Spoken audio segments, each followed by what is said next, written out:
So maybe you've heard about Wuthering Waves. You've toyed around with some gacha games, but you're looking for a new one to try. Maybe you've been playing Wuthering Waves since it came out, and you're trying to figure out how to convince your friends to give it a try with you. Well, if that's you, go ahead and send this video to your friends, and in either case, stick around, because I'm about to get into my top 5 reasons why you should download the game and give it a try. But first, if you're new to my channel, hey, thanks for stopping by. My name is Solace. I make videos on gacha games, news, guides, just whatever I feel like making, which admittedly is mostly Wuthering Waves content right now. But if that sounds like your cup of tea, please consider hitting the subscribe button. I would greatly appreciate it. Now, let's get right into today's video. The first and arguably most important reason that you should give Wuthering Waves a chance is that the new player experience for a gacha game is top tier. Now, there's a lot packed into that statement, but essentially what it boils down to is how generous the developers, Kuro Games, have been to the player base since the launch of the game. There is no worse feeling than getting excited for a gacha game, and then you get really into it for a couple of hours, you're having a great time, and then all of a sudden it comes time for you to get your first 5-star or SSR character, and then you get a character that you don't like, or a character that you're not interested in at all. At that point, you have 3 choices. First, you can re-roll your account, and that always sucks. I almost never do this. Second, you can decide to push and grind, either using or not using the 5-star character that you got until you have enough currency to get a character that you do want. And your third option is to bust out the old credit card and No, God!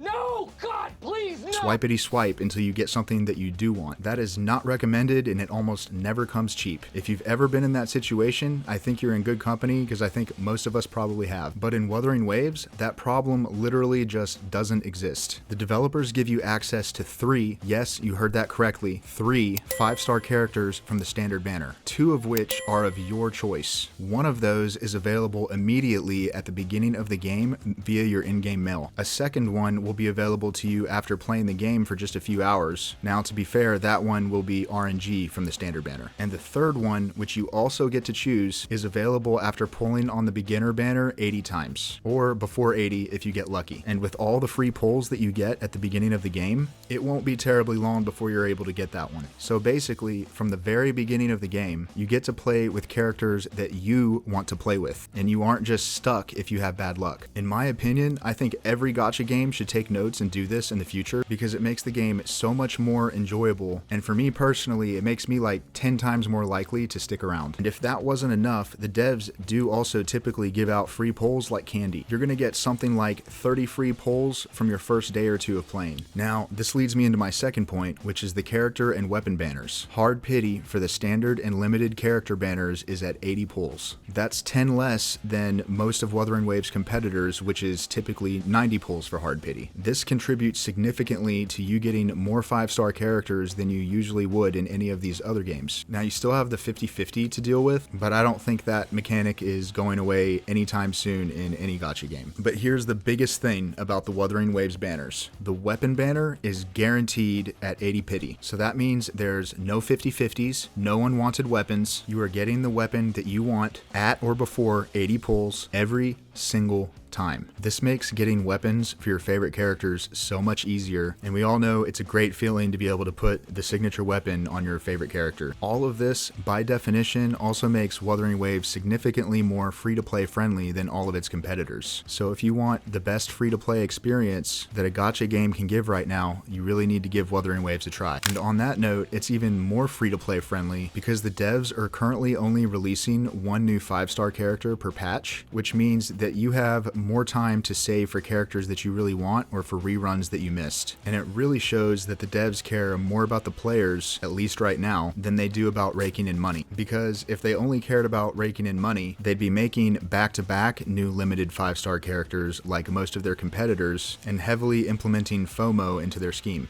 And as of right now, they're just not showing any indication whatsoever that they're going to be doing that anytime soon. So let's talk about exploration and combat next, which I'm going to lump into one category, starting with exploration first. So, the world exploration in Wuthering Waves is simply some of the best world exploration that I've experienced in a gacha game to date. Getting around is easy and fun. There's no stamina bar when you're sprinting, and you can run up walls.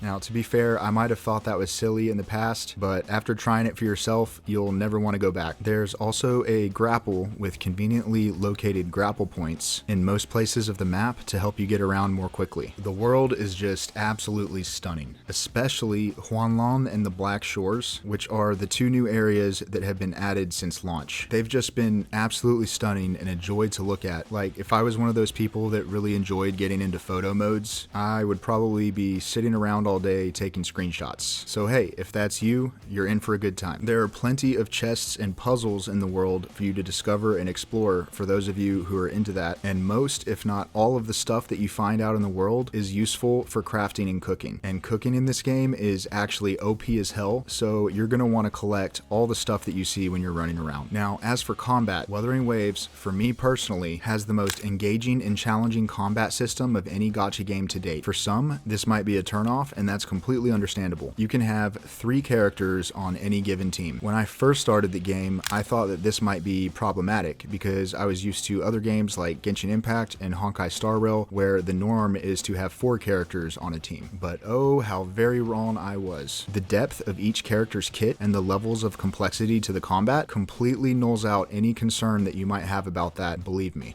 Believe it! Every character has an intro and outro skill. There are dodges and counterattacks, and nuances to each character's kit such that there isn't really a limit to the skill ceiling that you can reach. Basically, the skill expression that you can have in this game is unreal. That being said, it is beginner friendly in the sense that it's easy to pick up but difficult to master. You will be able to get through the majority of the content in the game with just a basic understanding of the mechanics, so in that way it really caters to casual players really quite well, but it also caters very much to hardcore and challenge seeking players as well. If you want to get sweaty, you absolutely can. And where you're going to get sweaty the most, if you want to, is in the next topic on my list, which is the endgame content. Right now, there are 3 modes of endgame content in Wuthering Waves. Since the game has only been out for a few months, I fully expect there to be more endgame added in the future, but for right now, these 3 modes are what we've got. The Tower of Adversity is the first mode, and it's similar in concept to Genshin Impact's Spiral Abyss. There are 3 different stages to it,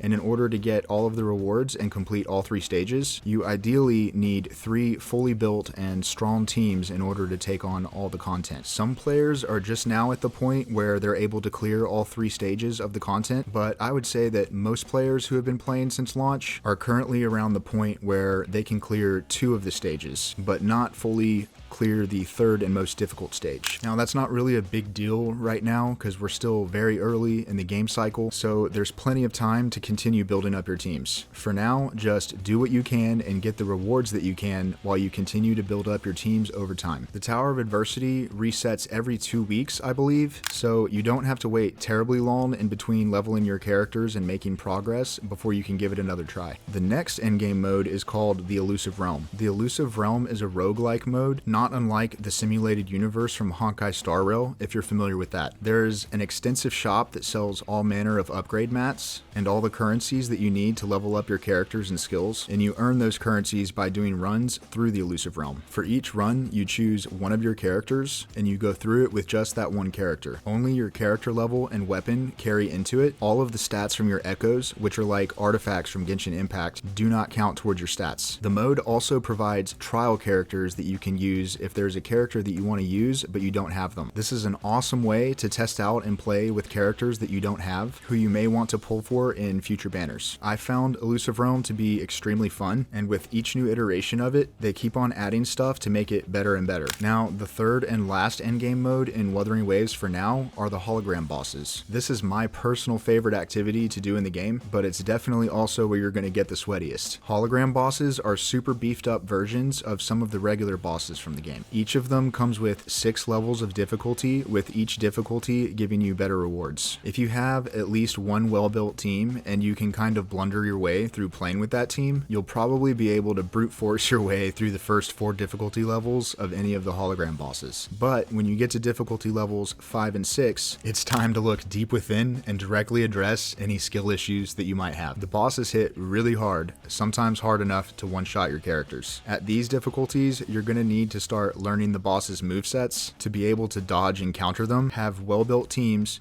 and know how to play those teams. This is where I have a lot of my fun, and I know it might not be for everyone, but hey, the content is there for you if you want to do it. Okay, now let's talk about the story. Stories in gacha games are very well known to be not very good, and it's been that way for a very long time. And I'm not here to tell you that Wuthering Waves has some groundbreaking story that's going to change the genre forever. But here's what I will say. First of all, for those of you who could care less about the story, the devs have had you in mind the entire time. The entire story is completely 100% skippable. That's right. If you don't feel like reading or listening to dialogue, you simply do not have to. And in the most recent 1.3 patch update, they even added in a little feature that gives you a summary of everything that you missed if you do decide to skip it. So that way you can still get a gist of what's going on if you want to. Now, for those of you who do enjoy the story, well, I'm here to tell you that Wuthering Waves' story is actually pretty damn good. But I have to be completely honest with you guys,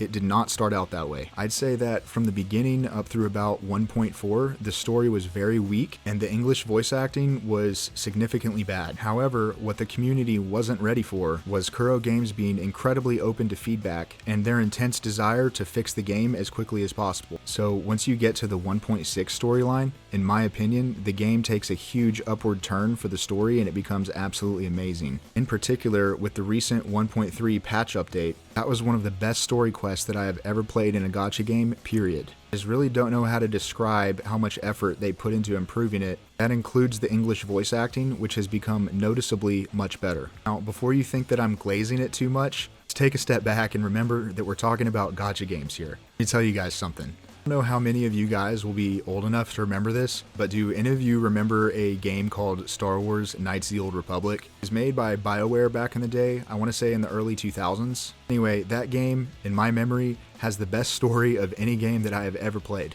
All these years later, I still remember the plot twist at the end, how incredible the entire thing made me feel. I will never forget that. So if you're trying to compare Wuthering Waves to stuff like that, regret to inform you that you're going to be incredibly disappointed. But look, the story, it's enjoyable. I've had fun with it, particularly in this most recent 1.3 patch. Tell me, have you tried Wuthering Waves? Do you plan to try Wuthering Waves? What do you like or dislike about the game? What are you looking forward to if you have yet to try it? I want to know, so let me know down in the comments. If you found this video helpful or interesting, please like the video and subscribe. Thanks for listening to me yap.